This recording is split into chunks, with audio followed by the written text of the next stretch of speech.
Pessoal, tudo bem? Eu sou o Marcos, tutor da disciplina de mineração de dados não estruturados aqui no ICMC na USP, e eu vim apresentar essa aula aqui para vocês, que ela é de classificação automática de textos por meio do One-Class Learning.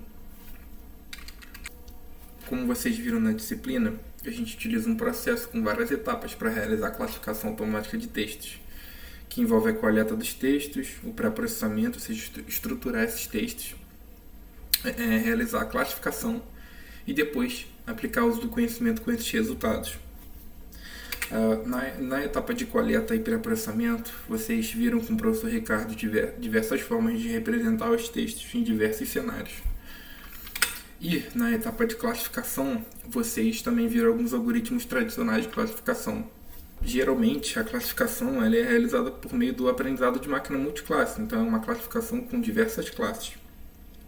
Vai ter a classe A, B e C, e quando um novo documento textual surgir, uma dessas classes vai ser atribuída ao documento. Geralmente, essa classificação que é utilizada foi a classificação que vocês aprenderam na disciplina. Entretanto, ela não é a única. Vamos explicar a classificação multiclasse agora e ver algumas limitações dela. Primeiramente, no aprendizado de máquina multiclasse, você deve rotular os exemplos para cada classe. Então, dados esses exemplos aqui, esses 8 exemplos, a gente vê que os 3 primeiros exemplos eles são sobre agropecuária, falam um pouco de pecuária, um pouco de agronomia. Já os outros 3 já falam sobre esporte. E, por fim, os últimos já são sobre crimes.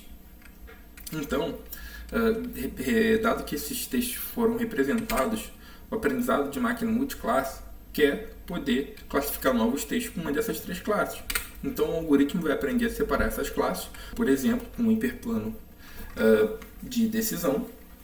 E quando um novo documento surgir, como por exemplo esse aqui, estudo determina que as terças e sextas-feiras são os 2 dias com mais roubos, né? São os dias prediletos dos ladrões. Então, isso é um texto de crime. Provavelmente ele vai estar aqui nesse lado do hiperplano de decisão e vai ser classificado como um texto sobre crime. Ok? Essa é a classificação multiclasse, é um aprendizado de máquina multiclasse. Entretanto, esse tipo de aprendizado ele pode ter algumas limitações.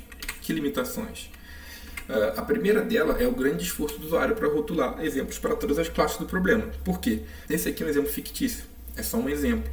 Num cenário real, o aprendizado de máquina multiclasse, você vai ter que rotular uma quantidade significativa de exemplos para todas as classes do problema. Então pode ter muito mais que 3 classes e você ter que rotular muito mais exemplos.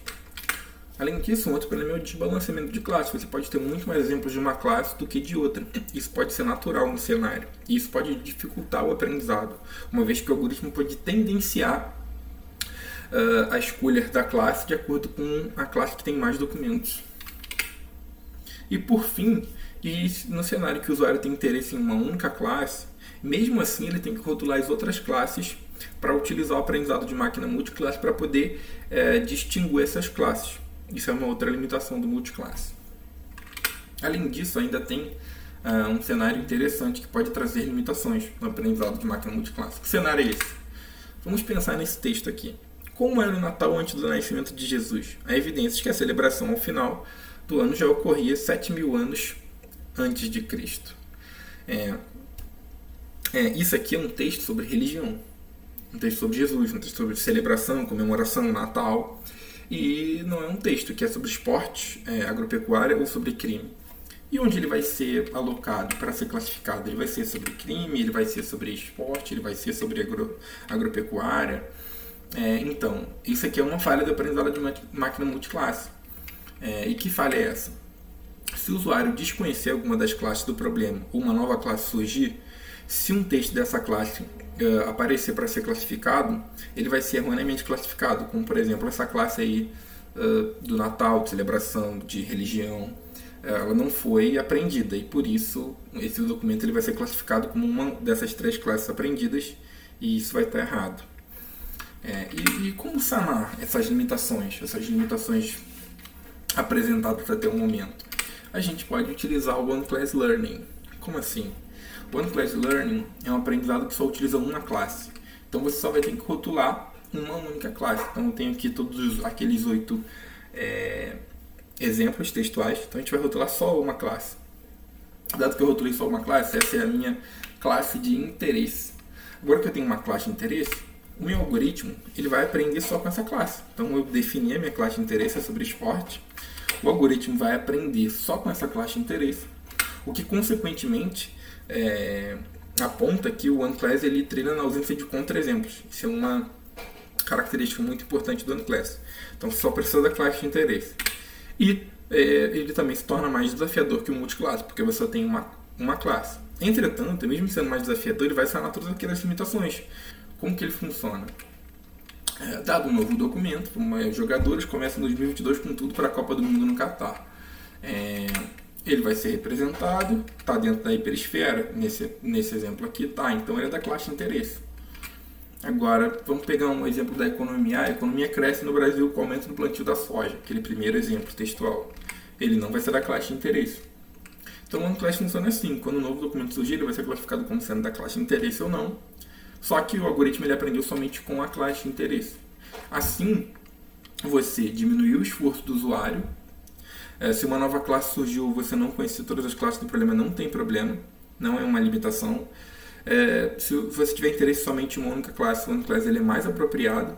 Então, formalmente, o OneClass pode ser definido pela seguinte forma: a classe de um documento DI vai ser de interesse ou não interesse de acordo com o valor Y e de acordo com o threshold. Como assim? O valor Y é o valor gerado por um algoritmo que vai indicar o quão perto um documento está de pertencer à classe de interesse. E o threshold? O threshold é um limiar que pode ser gerado manualmente ou gerado pelo algoritmo, para ser comparado com o valor. Então, se o valor gerado pelo algoritmo é maior que o limiar, é da classe de interesse. Se o valor é menor que o limiar, não é da classe de interesse. Um exemplo prático é o da hiperesfera que a gente deu aqui. A bolinha azul que foi classificada como sendo da classe de interesse, que fala de esporte, o YE foi maior que um threshold, ou seja, a bolinha azul está dentro da hiperesfera, significa que o algoritmo gerou um valor Y maior que o threshold. E a bolinha branca, que é da economia da soja, foi classificada como não classe de interesse, então o valor Y é menor do que o limiar. E agora a gente vai para o exemplo prático. Qual é o exemplo prático? Eu separei um exemplo de spam e não spam. Como assim? São duas classes. Por que eu separei esse exemplo? Propositalmente eu escolhi esse tipo de problema porque alguns alunos da classe de mineração de dados não estruturados, no primeiro trabalho, utilizaram essa base de dados de spam e não spam. Então ficou muito característico que eles tiveram um problema com desbalanceamento de dados. Então, além disso, esse é um bom exemplo para você introduzir o OneClass Learning. Então, geralmente, quando você tem duas classes assim, bem definidas como spam e não spam, você vai utilizar a classificação binária, que é multiclasse, não é uma multiclasse com duas classes, mas geralmente chama-se a classificação binária. E essa classificação, sim, ela vai ter menos rotulação que multiclasse, porque você só vai ter que rotular para as duas classes. Então, isso é um ponto positivo para ela. E ela também tem outro ponto positivo, nesse caso aqui do spam e não spam. Eu não vou ter o problema de ter que conhecer todas as classes, porque eu só tenho duas classes. Eu não tenho alguma coisa que é spam ou não. Então, dado um e-mail, vai ser spam ou não spam. Não tem uma outra classe, também uma nova classe não pode surgir aqui nesse cenário. Ele é um cenário bem definido, é um cenário binário. Entretanto, esse cenário ainda tem limitações. Que limitações? Primeiro dela ainda é o de balanceamento das classes, que ainda vem do multiclasse, né? Com o multiclasse ele também tem essa limitação, porque a classe não spam vai ter muito mais documentos do que a classe spam. Você só tem interesse na classe spam, mas mesmo assim você tem que rotular o que é não spam para poder utilizar o aprendizado de máquina binária. Então você também tem essa limitação, você rotular o que você não quer, você não utiliza, né? Só utiliza para poder utilizar o aprendizado de máquina binária, mas você não quer capturar o que é não spam. Além disso, a definição do que é não spam é muito grande, ou seja, o que é não spam tem um grande espectro. Você não consegue cobrir esse grande espectro para o aprendizado de máquina binária. E se você for cobrir, você vai o quê? Você vai aumentar a rotulação demais e aumentar o desbalanceamento ainda mais também. Então, esse caso aqui é um caso muito interessante para o OneClass Learning, porque você pode utilizar só a classe spam para treinar. Quando um novo e-mail surgir, ele vai ser classificado como spam ou não spam. E você não teve que rotular o que é não spam, cobrir esse grande espectro, e você só tem interesse na classe spam, você só rotulou o que é spam. Vamos a um código de exemplo.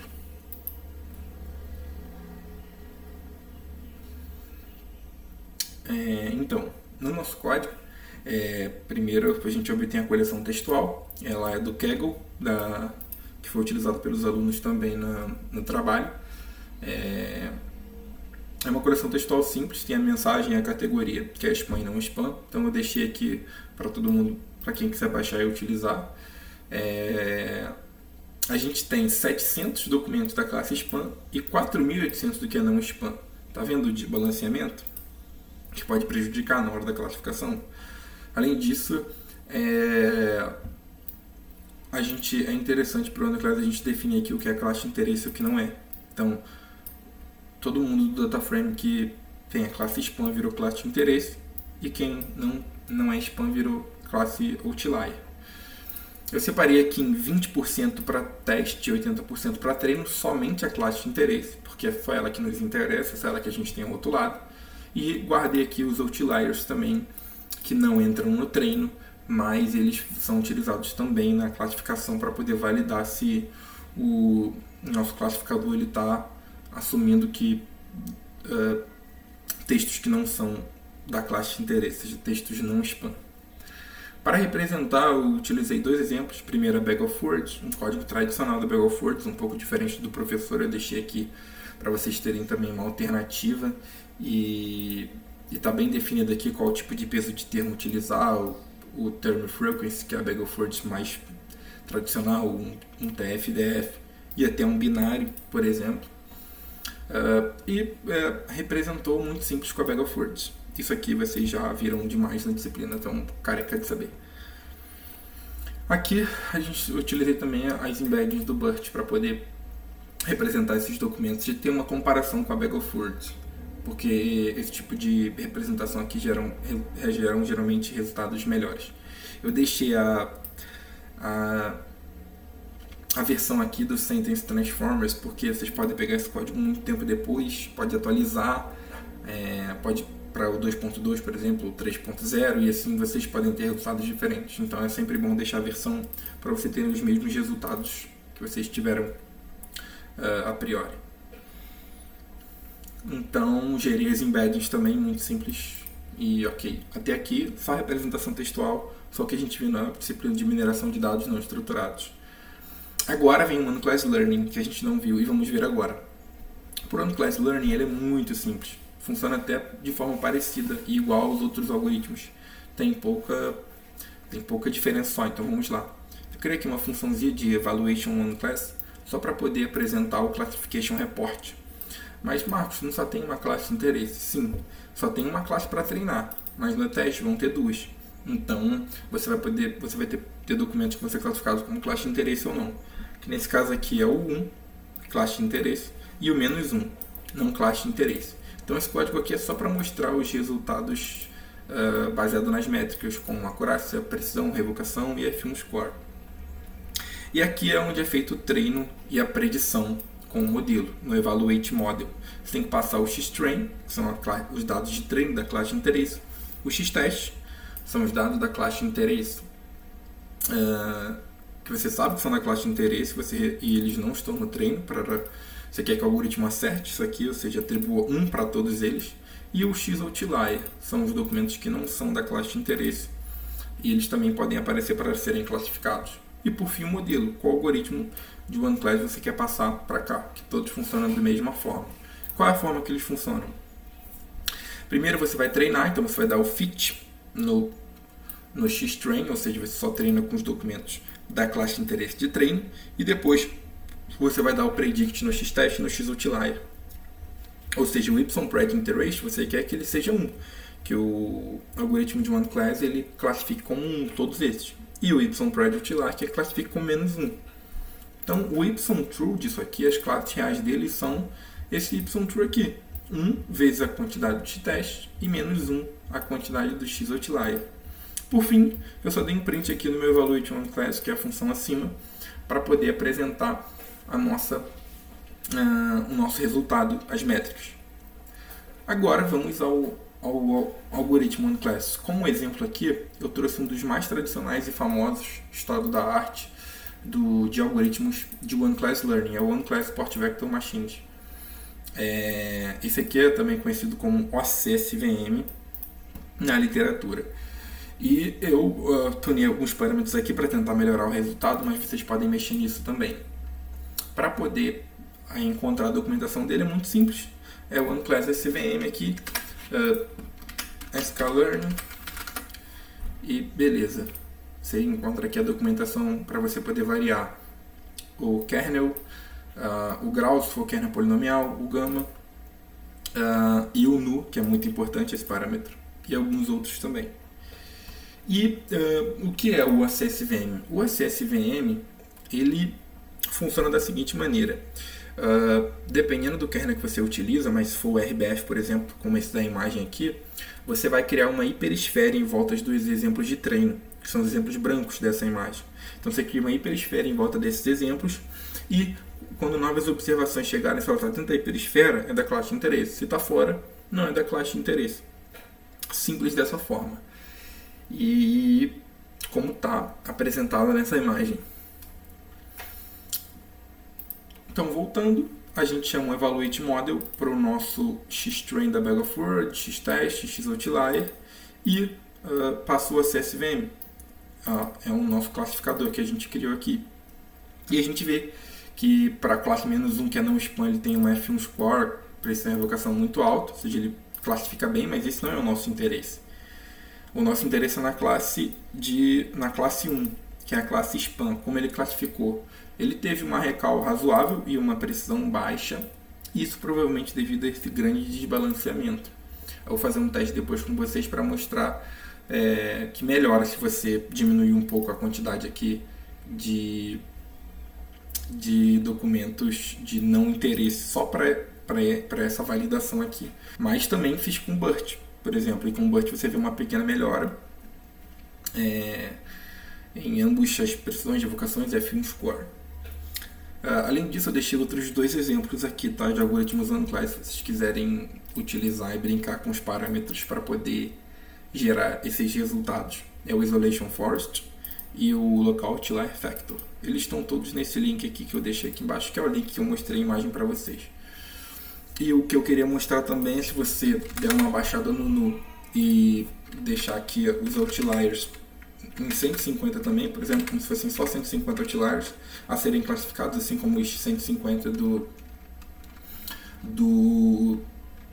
da classe de interesse, você vê no cenário de mundo real, o OneClass ele pode ser mais apropriado, mesmo ele tendo resultados inferiores. Quem utilizou o aprendizado de máquina binária, classificação binária no trabalho, vai ver que você obteve resultados melhores que esse. Entretanto, o seu modelo, se ele for colocado em prática um dia numa empresa ou você mesmo colocar na web, ele pode começar a ter problema quando surgirem, por exemplo, não spams que não estão não tiveram um escopo, coberto na hora nos documentos de treino e forem classificados como spam, que é ruim demais. Já o OneClass não vai sofrer com isso, porque ele está interessado em capturar spams. Então, como vocês podem ver, eu diminui um pouco o nu, já que eu abaixei aqui a quantidade de outliers, fui para 150 também.